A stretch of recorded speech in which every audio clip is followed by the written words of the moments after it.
Hello guys, welcome to decode exam. मैं हूं नूरुस्सलाम और मैं स्वागत करता हूं डिकोड एग्ज़ाम के इस यूट्यूब चैनल पर आपका।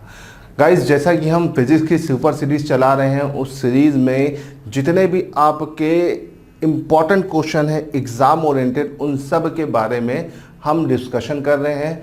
और हम हर बार 15-15 क्वेश्चंस के फॉर्म में कुछ क्वेश्चंस आपके सामने लेके आते हैं। तो इस सुपर सीरीज़ का अगला पार्ट आज आपके सामने है और हम आगे के क्वेश्चंस को डिस्कस करेंगे।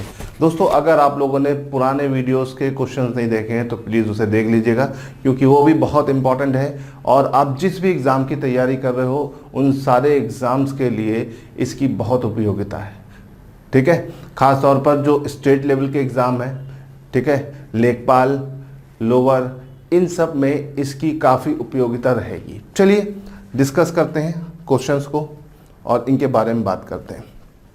पिछली क्लास में हमने 30 क्वेश्चंस को डिस्कस कर लिया था। अब यहाँ से आगे बढ़ते हैं और हमारे पास आता है क्वेश्चन नंबर 31।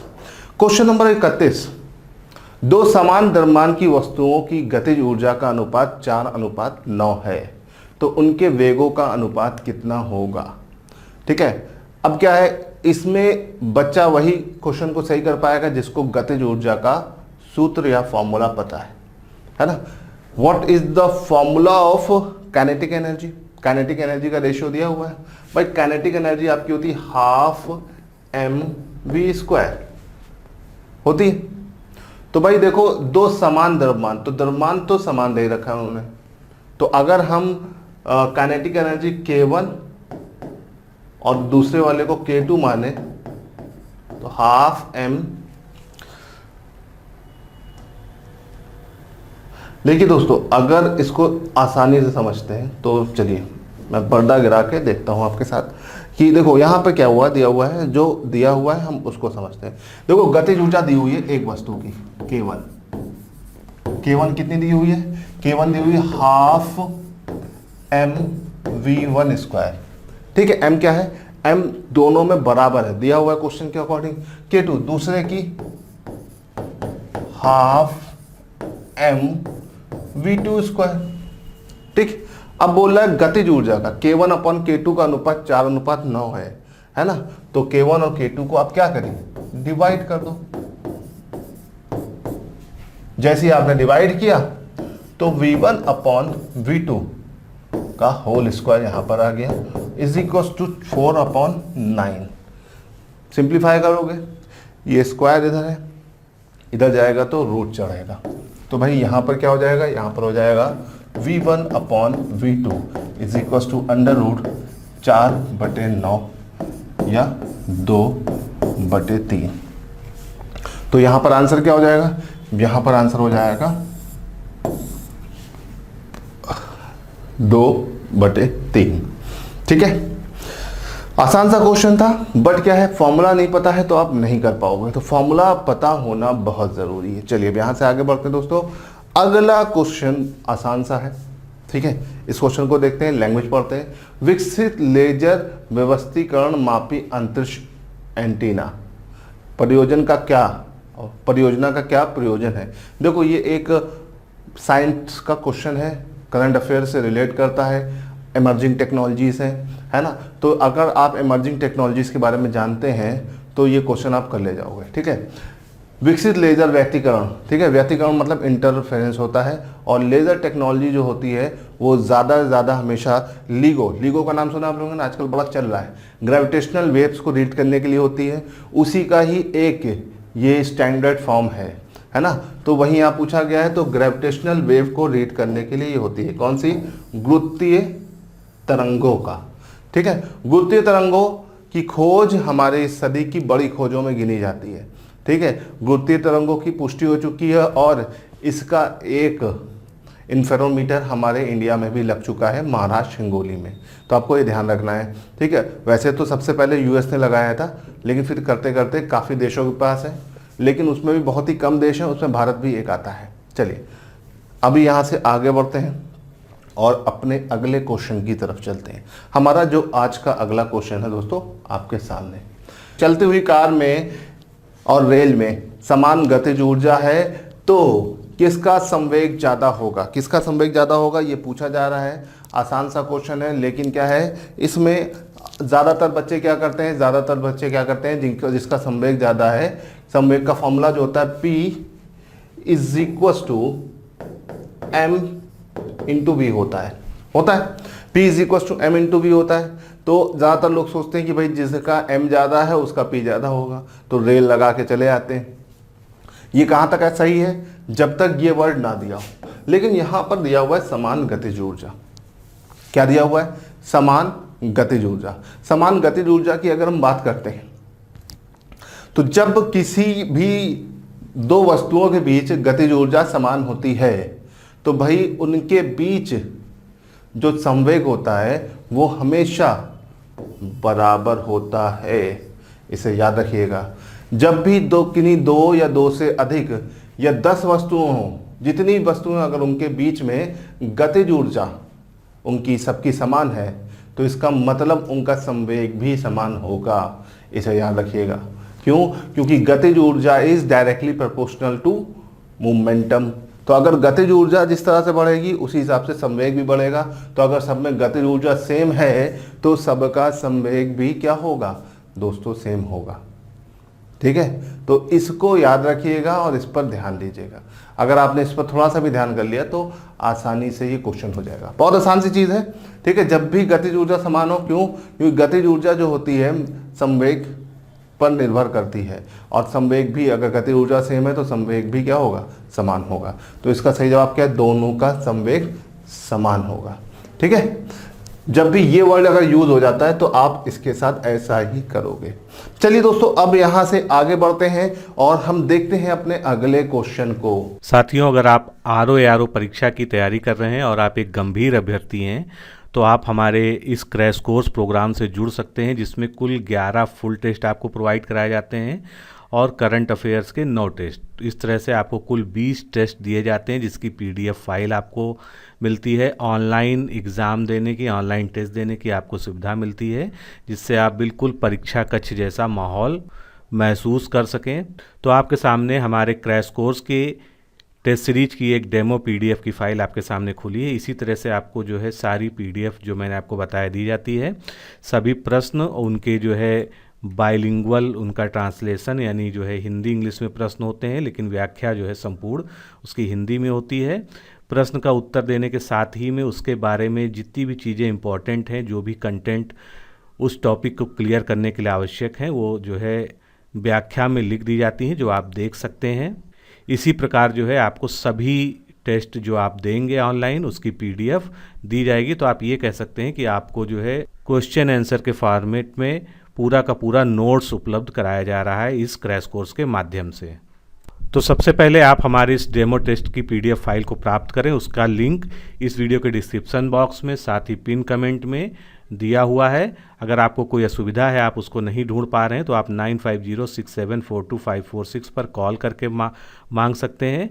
और अगर आप हमारे क्रैश कोर्स से जुड़ना चाहें तो आप ज्वाइन आरओ लिखकर इसी नंबर पर व्हाट्सएप से भेज दीजिए। आपको क्रैश कोर्स से जुड़ने से संबंधित समस्त जानकारी रिप्लाई में दे दी जाएगी। कम से कम समय में सेलेक्टेड मटेरियल के साथ, टारगेटेड अध्ययन सामग्री के साथ और अति संभावित प्रश्न श्रृंखला के माध्यम से आरओ परीक्षा की तैयारी के लिए इससे बेहतर विकल्प शायद ही कहीं उपलब्ध है। अतः अपना निर्णय शीघ्र लें और इस क्रैश कोर्स प्रोग्राम से जुड़ें। अगला क्वेश्चन है, पृथ्वी की भ्रमण गति है, ठीक है, भ्रमण मतलब रोटेशनल स्पीड ऑफ अर्थ। अच्छा, आमतौर पर रोटेशनल स्पीड ऑफ अर्थ आप किलोमीटर प्रति घंटा में जानते हो, और यहाँ पे क्या दिया है, किलोमीटर प्रति मिनट में दिया है। तो बस यही चीज़ थोड़ा सा अंतर कर गई है ना। और जब ये चीज़ अंतर कर गई तो बच्चे यहाँ पर कंफ्यूज हो जाते हैं। पृथ्वी की भ्रमण गति क्या है ना। अब देखो, जब हम पर आवर में देखते हैं तो वो अलग होती है, मिनट में क्या होता है, 7 से डिवाइड करना पड़ता है। ठीक है, 1600-1700 किलोमीटर प्रति घंटा होती है। ठीक है, उसको 60 से डिवाइड करोगे तो यहाँ पर जो एग्जैक्टली बनेगा वो ये वाला बनेगा, लगभग 3 6 1800, है ना, और लगभग 1700 कुछ होती है, 1760 किलोमीटर प्रति घंटा, क्योंकि पृथ्वी की जो घूर्णन गति होती है वो हर टाइम हर पॉइंट पर समान नहीं होती है, नहीं, ठीक है, हम उसको लगभग 1760 किलोमीटर प्रति घंटा या 1660 किलोमीटर प्रति घंटा के बीच मानते हैं। अब अगर आप इसको 60 से डिवाइड करोगे तो लगभग इसी के करीब आएगा, है कि नहीं। देखो कैसे, 60 को अगर तुम 3 से करोगे, है ना, तो अब अगर 3 से करोगे तो अपने आप ही देखो 1800 के करीब बन जाएगा, है कि नहीं। तो ये आप समझ सकते हैं कि इसका सही जवाब क्या है। इसका सही जवाब है 2.8 किलोमीटर पर मिनट, सॉरी। तो इसको याद रखिएगा, ये हो गया आपका इस क्वेश्चन का आंसर। ठीक, बेसिक चीजें हैं, लेकिन क्या होता है कि थोड़ा सा इसमें चेंज कर देते हैं, क्योंकि फिजिक्स जो होता है, फिजिक्स पूरा कंसेप्ट बेस होता है, उसमें रटना नहीं, समझने का सारा खेल होता है। तो अगर आप इसको समझे रहेंगे तो आसानी से कर ले जाओगे। ठीक है, इसमें कोरिलेशंस बहुत होते हैं, आपस में संबंध। चलिए अब यहाँ से आगे बढ़ते हैं और क्वेश्चन नंबर 35 की तरफ चलते हैं। आवेग माप है, आवेग किस चीज का माप है, ये सीधा सा क्वेश्चन पूछा जा रहा है ना। आवेग किसका माप है, द्रव्यमान का, गति की, प्रवणता का, वेग का कि भार का। तो आवेग, ठीक है, किसी वस्तु का जो आवेग होता है वो क्या होता है, वो उसके भार का माप होता है। किसका, भार का। आवेग किस पर निर्भर करता है, आवेग निर्भर करता है भार पर। ठीक है, इसे ध्यान रखिएगा। तो क्यों, क्योंकि द्रव्यमान पर आवेग निर्भर नहीं करता है। ठीक है, आवेग गति पर, वेग पर, इन पर निर्भर नहीं करता है। आवेग मूल रूप से किसी वस्तु के भार पर निर्भर करता है। ठीक, चलिए यहां से आगे बढ़ते हैं। अगला क्वेश्चन थोड़ा सा बेसिक क्वेश्चन है, थोड़ा सा इसमें टेक्निकलिटी है। सीमांत घर्षण किस पर निर्भर करता है। ठीक है, सीमांत घर्षण किस पर निर्भर करता है। पहला ऑप्शन तल की प्रकृति पर, तल की प्रकृति और अभिलंब प्रक्रिया पर, अभिलंब प्रक्रिया पर, तल के क्षेत्रफल पर। तो सीमांत घर्षण जो है वो किस पर निर्भर कर रहा है। तो देखो सीमांत घर्षण जो होता है वो हमारा सरफेस के नेचर पर और अभिलंब के साथ जो रिएक्शन हो रहा है उस पर, दोनों पर निर्भर करता है। ठीक है, क्षेत्रफल पे बिल्कुल निर्भर नहीं करता है, क्षेत्रफल का कोई खास उससे लेना देना नहीं है। वो मूल रूप से तल की प्रकृति और अभिलंब की प्रक्रिया पर निर्भर करता है। ठीक है, देखो फॉर्मूला यही होता है, F = म्यू आर। म्यू का है आपका घर्षण, तो ये किस पे निर्भर कर रहा है, तल की प्रकृति पर तो निर्भर करेगा। तल स्मूथ है तो ये घर्षण कम लगेगा, खुरदुरा है तो ज़्यादा लगेगा। तो आसान सी चीज़ है। दूसरी चीज़ ये प्रतिक्रिया अभिलंब से आर पर निर्भर कर रहा है। ठीक है, तो इन दो चीज़ों पर ये पूरी तरह से निर्भर करता है। क्या, सीमांत घर्षण। ये याद रखिएगा, काफ़ी इंपॉर्टेंट चीज़ है, एग्जाम में अक्सर आ जाता है और बच्चे इसको गलत करते हैं। चलो अब ये हो गया हमारा क्वेश्चन नंबर 36। 36 से आगे बढ़ते हैं, आसान सा क्वेश्चन है। एक हॉर्स पावर का मान किसके बराबर है। तो भाई एक हॉर्स पावर किसके बराबर होता है, 746 सब में लगा हुआ है, लेकिन जूल, न्यूटन, वॉट, कैलोरी ये बताना है। तो देखो अगर न्यूटन तो होगा नहीं, ठीक है, क्योंकि पावर की यूनिट है। ठीक है, कैलोरी और जूल जो होते हैं, कैलोरी और जूल किसकी यूनिट होते हैं, ये हीट की या वर्क की होते हैं, है कि नहीं। तो बचा क्या, रिजेक्शन मेथड सीधे से लगाओगे। क्वेश्चन बहुत आसान सा है, 746 वाट।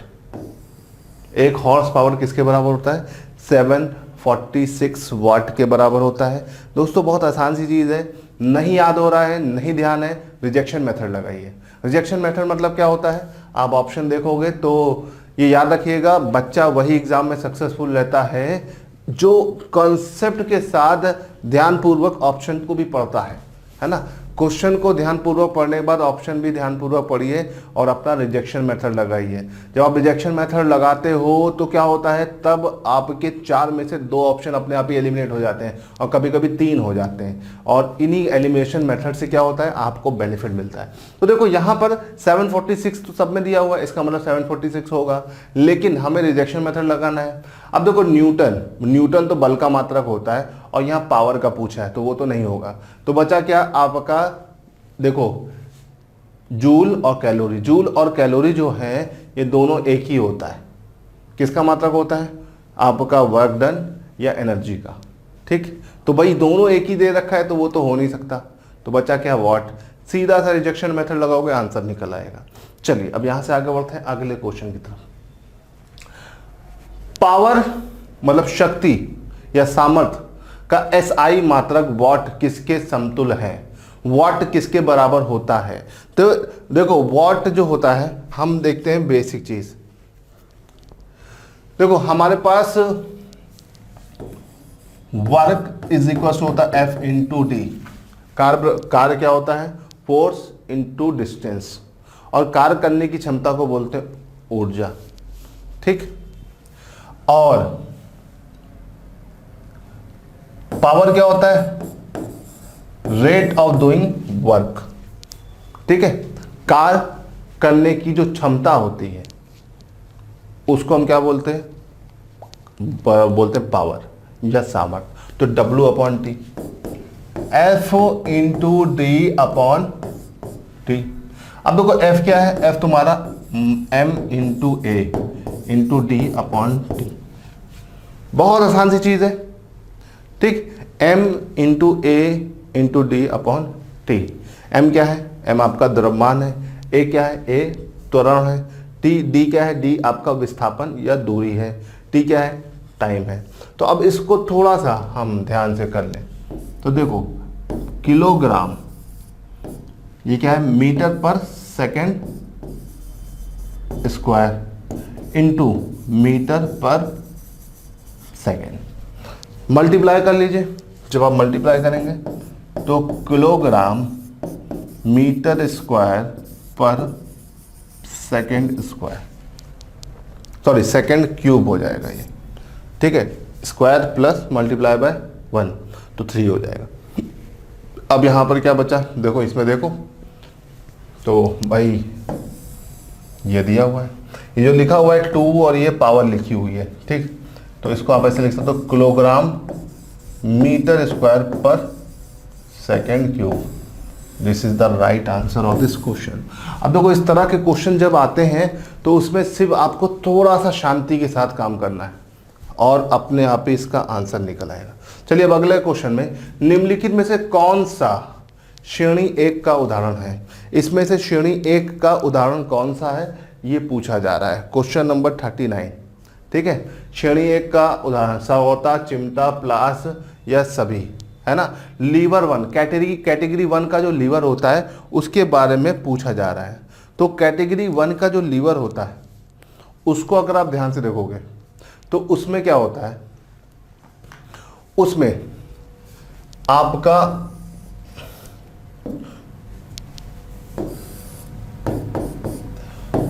फोर्स आप इधर से लगाते हो और ऑब्जेक्ट इधर होता है, और बीच में क्या होता है, बीच में जॉइंट होता है। तो इस तरह का आपको क्या दिख रहा है, देखो सरोते में और चिमटे में क्या होता है, एक साइड से पकड़ कर कॉर्नर से तुम पकड़ते हो, है कि नहीं। सरोते में भी यही होता है, लेकिन प्लास में क्या होता है, मिडिल में आपका क्या रखता है, जॉइंट, है कि नहीं। तो इसका जो सही जवाब है वो प्लास है। क्यों, क्योंकि लीवर जो होते हैं 3 कैटेगरी के होते हैं, ठीक। तो ये लीवर 1 के एग्जाम्पल में आपका प्लास आता है। क्यों, क्योंकि लीवर 1 का जो स्टैंडर्ड फॉर्म है वो यहाँ पर दिया हुआ है, आप इसे देख सकते हो, ठीक है। चलिए अब यहाँ से आगे बढ़ते हैं। अगला क्वेश्चन है क्वेश्चन नंबर 40। क्वेश्चन नंबर 40 कह रहा है कि भाई किसी पिंड का गुणधर्म जो विश्व में अपनी स्थिति में स्वतंत्र है, किसी भी ऑब्जेक्ट या वस्तु का ऐसा गुणधर्म जो पूरी दुनिया में समान होता है, वो पूछ रहा है। घनत्व, भार, आयतन या संहति। संहति मतलब होता है मास, द्रव्यमान। तो भाई इसका सही जवाब क्या है, संहति। बहुत आसान सी चीज़ है, लेकिन क्या है कि देखो अब ये वर्ड बहुत से बच्चे नहीं जानते, तो उनको क्या करना है, उनको रिजेक्शन मेथड लगाना है। अक्सर पेपर में आपका रिजेक्शन मेथड बहुत काम करता है, ठीक है। देखो घनत्व बदल सकता है, क्यों, क्योंकि घनत्व क्या होगा, mass is equal to mass equal density upon volume, ठीक है। Mass is equal to density upon volume होता है। तो डेंसिटी जो होगी मास इंटू वॉल्यूम। तो भाई आयतन बदल सकता है किसी वस्तु का, किसी भी ग्रह पर, तो इसीलिए भार भी बदल सकता है, घनत्व भी बदल सकता है, आयतन भी बदल सकता है। क्या नहीं बदलता है? आपका सहती। सहती इसका रिजेक्शन मेथड से आंसर निकल आएगा। आप इसको समझ सकते हो, जान सकते हो, ठीक है। चलिए यहाँ से आगे बढ़ते हैं। अगला, 36 वेग में नियत चाल से गतिशील वस्तु के लिए क्या नियत होता है ना। 36 मतलब हॉरिजेंटल सर्किल में एक नियत चाल से घूमती हुई वस्तु के लिए क्या नियत होता है ना। गतिज ऊर्जा, वेग और त्वरण, वेग या सिर्फ त्वरण। तो भाई देखो इसमें क्या है, सर्कुलर पैटर्न पे ऐसे अगर कोई ऑब्जेक्ट घूम रहा है तो भाई उसकी क्या नियत होगा। अगर एक फिक्स टाइम के बाद वो बार बार एक ही चीज़ को रिपीट कर रहा है, ठीक है, मतलब एक इस पर 1 मिनट पहले आया तो फिर 1 मिनट और फिर यहीं पर आ रहा है, तो इस तरह के पैटर्न में आपका क्या नियत होता है? त्वरण। वेग तो हर बिंदु पर चेंज होता है, क्यों? क्योंकि देखो सर्किल को अगर वैसे तो यहाँ बना नहीं सकते हम, ऐसा ही सर्किल यहाँ पे बनाए, तो देखो यहाँ पर जो वेग होगा उसकी दिशा इधर होगी, ठीक। वेग क्या है? वेग आपकी वेक्टर क्वांटिटी है। यहाँ पर देखो वेग क्या होगा, इसकी दिशा अलग होगी, और यहाँ पे क्या होगा, परिमाण हमेशा सेम रहेगा लेकिन दिशा अलग है तो वेग बदल जाएगा। तो इसकी वजह से क्या है, वेग समान नहीं हो सकता। गतिज ऊर्जा भी इसलिए समान नहीं हो क्योंकि वेग बदल रहा है, ठीक है। तो क्या समान रहेगा? त्वरण। क्यों? क्योंकि पूरे सिस्टम में त्वरण नियत है, वरना अगर त्वरण बदलता रहता तो क्या होता, सर्कुलर पैटर्न बन ही ना पाता, ठीक है। तो इसे ध्यान रखिएगा, जब भी कोई 36 विश्व में गति हुई जो नियत साल से गतिशील वस्तु के लिए क्या नियत होता है, तो देखो यहाँ पे वेग दिया हुआ है तो वेग तो नियत नहीं होगा, ठीक। चलिए अब यहां से आगे बढ़ते हैं। रॉकेट डैश के सिद्धांत पर कार्य करता है। रॉकेट जो होता है वो किस सिद्धांत पर कार्य करता है? ऊर्जा संरक्षण, बर्नौली, एवोगैड्रो या संवेग संरक्षण। तो देखो इस क्वेश्चन का आंसर जो है न्यूटन साहब ने बताया था, और न्यूटन साहब ने ही इसको अच्छे से समझाया, ठीक है। न्यूटन का जो दूसरा नियम है वो नियम यहां पर लगता है, ठीक है। संवेग संरक्षण का नियम भी कहलाता है वो, कि rate of change of doing work is equal to momentum. संवेग परिवर्तन की दर बल के बराबर होती है। तो यहाँ पर आपका संवेग जो है संवेग संरक्षण पर ये काम करता है। रॉकेट जो होता है न्यूटन के सेकंड और थर्ड लॉ दोनों पर अप्लाई होता है, ठीक है। जब संवेग संरक्षण होता है तो क्या होता है, rate of change of momentum is equal to force. तो फोर्स एक लगती है सरफेस पर, और क्या होता है, क्रिया प्रतिक्रिया भी लगती है। लेकिन यहाँ पे क्रिया प्रतिक्रिया नहीं दिया हुआ है, इसीलिए हम संवेग संरक्षण को लेकर चलेंगे। क्यों? क्योंकि देखो दोस्तों ये याद रखिएगा, न्यूटन का दूसरा और तीसरा नियम हमेशा साथ में लगता है कि नहीं। देखो जब क्रिकेटर फील्डर बॉल को कैच करते आता है तो क्या करता है, बॉल के लिए वो क्या करता है, बॉल एक फोर्स के साथ आ रही होती है, तो उसके फोर्स को बैलेंस करने के लिए न्यूटन का थर्ड लॉ लगाने के साथ साथ वो सेकंड लॉ लगाता है और उस बॉल का मोमेंटम कंजर्व करता है। तो उसमें क्रिया प्रतिक्रिया भी लग रही है और न्यूटन का थर्ड लॉ भी लग रहा है। तो सेकंड और थर्ड लॉ हमेशा साथ में लगते हैं, अकेले कभी नहीं लगते हैं। अब हमें देखना है कि हमारे ऑप्शन में क्या दिया हुआ है।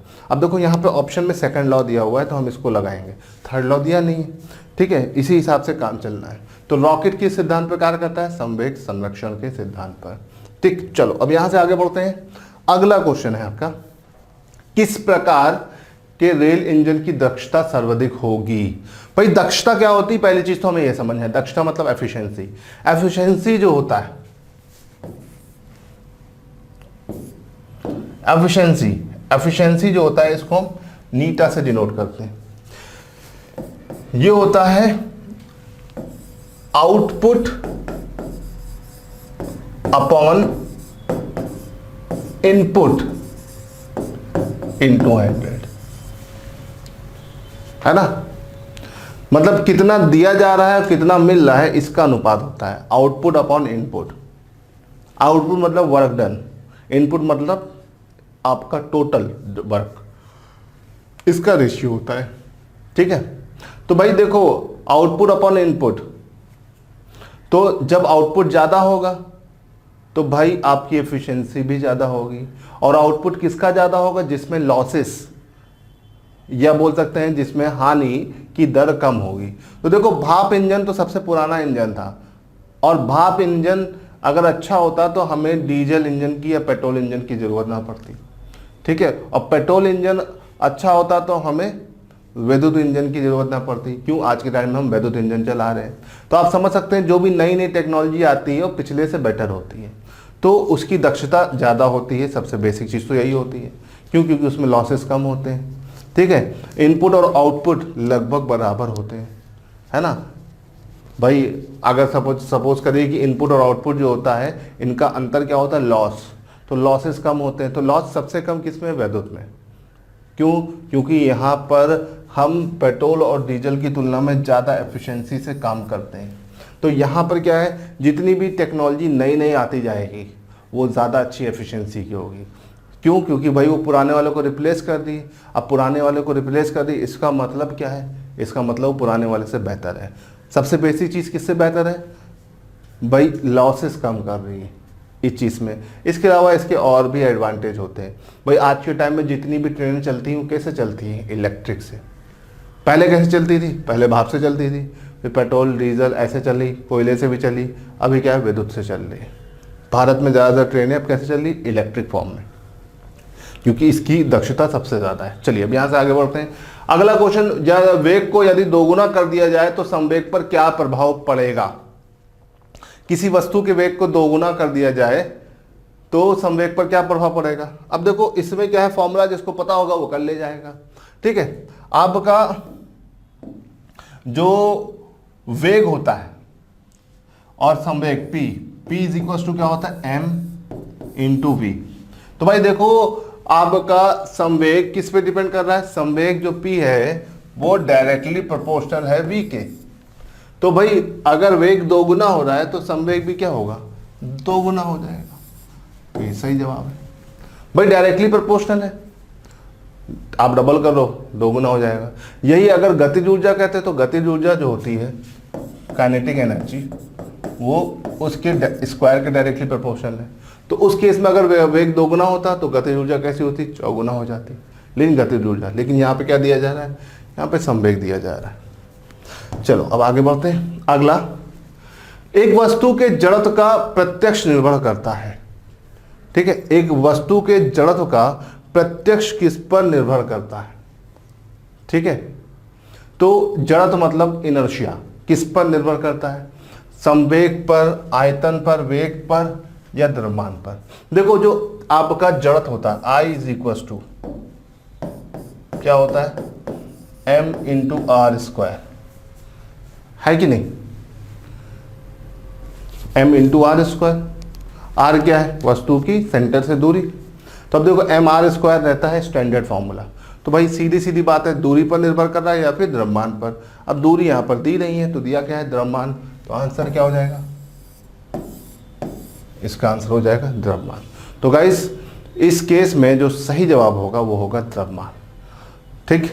तो चलिए देखिए, ये तो मैंने आपके साथ डिस्कस कर लिया टॉप क्वेश्चंस। अब इन टॉप क्वेश्चंस को आपको समझ में आ रहा है तो भाई लाइक और शेयर करते जाइएगा। और मेरी कोशिश यही रहती है कि आपको एग्ज़ाम ओरिएंटेड चीज़ें ज़रूर दूं ताकि आप अपने एग्ज़ाम में बेहतर चीज़ें कर सकें। हमारे इस सीरीज़ कैसी लग रही है कमेंट सेक्शन में ज़रूर बताइए।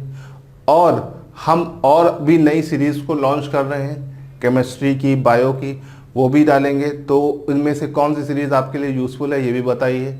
और लाइक शेयर करते रहिए, ज़्यादा से ज़्यादा लोगों तक इसे पहुंचाते रहिए।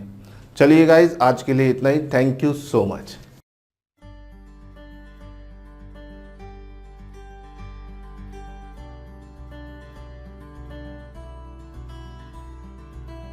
क्या आप राजस्व लेखपाल भर्ती परीक्षा 2020 के लिए तैयारी कर रहे हैं?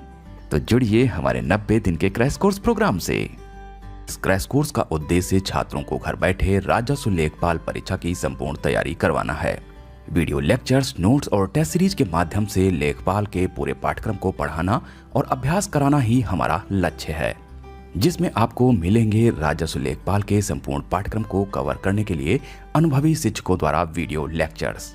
साथ ही मिलेगा वीडियो लेक्चर्स में पढ़ाए गए टॉपिक्स का टॉपिक वाइज नोट्स PDF में। वीडियो लेक्चर्स ज्वाइन करने वाले छात्रों को फ्री टेस्ट सीरीज, जिसमें कि 10 ऑनलाइन टेस्ट और उनकी व्याख्यात्मक हल वाली PDF होगी, दी जाएगी। ध्यान दें, यह टेस्ट सीरीज परीक्षा से 1 से 1.5 माह पूर्व शुरू होगी। 10 मई से ऑनलाइन वीडियो क्लासेस स्टार्ट होंगी तथा शुरुआती दिनों में आपको 2 वीडियो क्लासेस दी जाएंगी, जिसकी संख्या धीरे धीरे बढ़ाई जाएगी। वीडियो लेक्चर्स में किसी भी एक विषय के टॉपिक के पूरा होते ही उस टॉपिक की PDF रिवीजन करने के लिए दी जाएगी। वीडियो लेक्चर्स में आपके प्रश्नों एवं डाउट्स का निराकरण संबंधित शिक्षक द्वारा एक ही वीडियो में अलग से वीडियो बनाकर किया जाएगा। जिन आशंकाओं का निवारण व्यक्तिगत रूप से किया जा सकता है, उनके लिए व्यक्तिगत मार्गदर्शन भी दिया जाएगा।